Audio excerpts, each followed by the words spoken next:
to the Maglite MagTac podcast. I got my patch right there so everybody can see it. Kris Tanto, Paronto, Ranger veteran, Big Ozzy combatant, movie consultant, author, trainer, motivational speaker, founding member of E3 Firearms Association.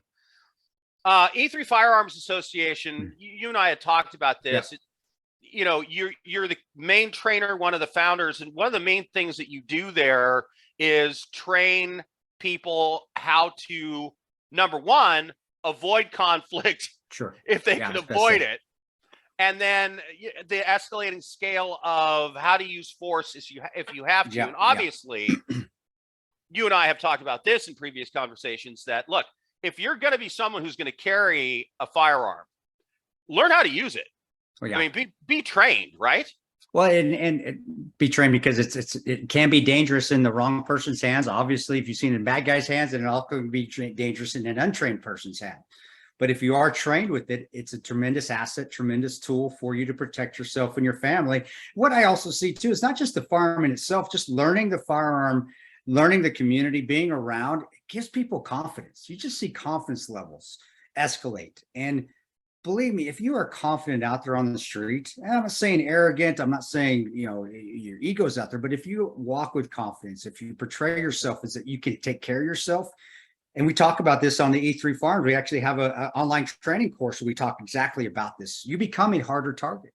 Your situational awareness goes up. So now you're avoiding a fight or avoiding conflict without even knowing that you're avoiding it. Yeah, you know, and I was taught that by a trainer a long time ago, and I actually had a situation in Paris where I had gone out late at night because my family had gotten back late from we went to the beaches of Normandy, and we got back late to the hotel, and the kids were hungry.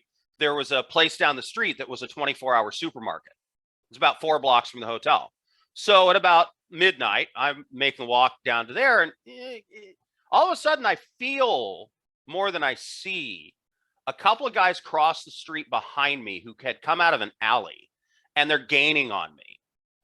And I straightened up my shoulders, and what I did is I dropped this little thing behind my back. This is a combat pen, right? Tactical pen that I'm able to carry with me everywhere.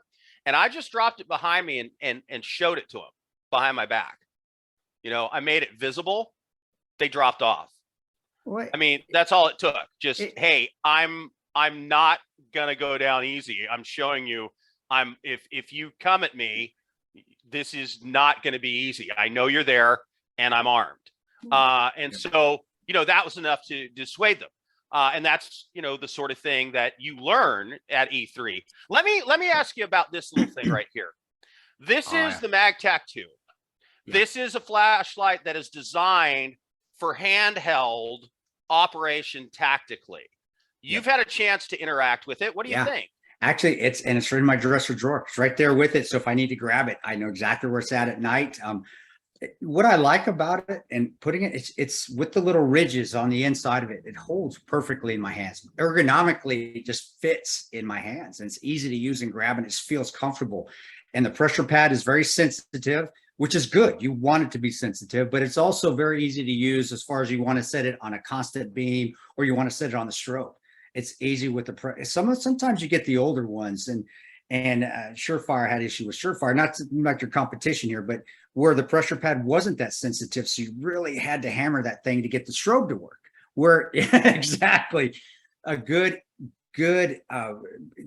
especially something that you can utilize your gross motor skills to operate.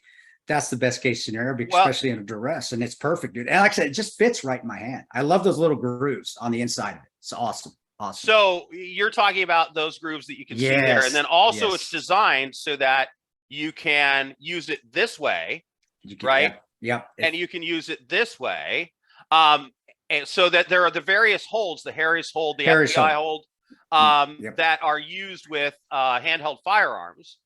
And so this is designed with that in mind. And also, if it's inclement weather, it's cold, it's wet, you're wearing thick gloves, that it's going to be those ridges, which, by the way, makes this product unique because they're actually grooved into the aluminum as opposed to being something that is like a plastic thing that slides on you. So they're not going to break. They're permanently there. Yeah.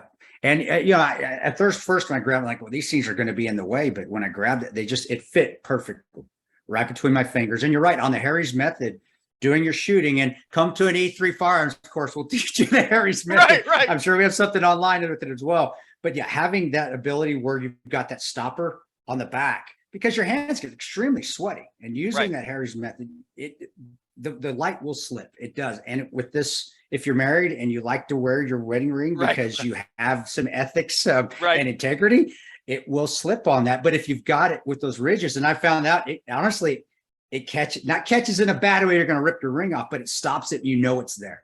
And it's not going to move on you. And especially, my hands get really sweaty, and I've been training with it, but it doesn't move. And I've had issues with the other lights that do.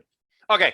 So we're going to do one more with Kris Tanto Paronto. Going to take this a break here, and we'll get the rest of the story on the other side.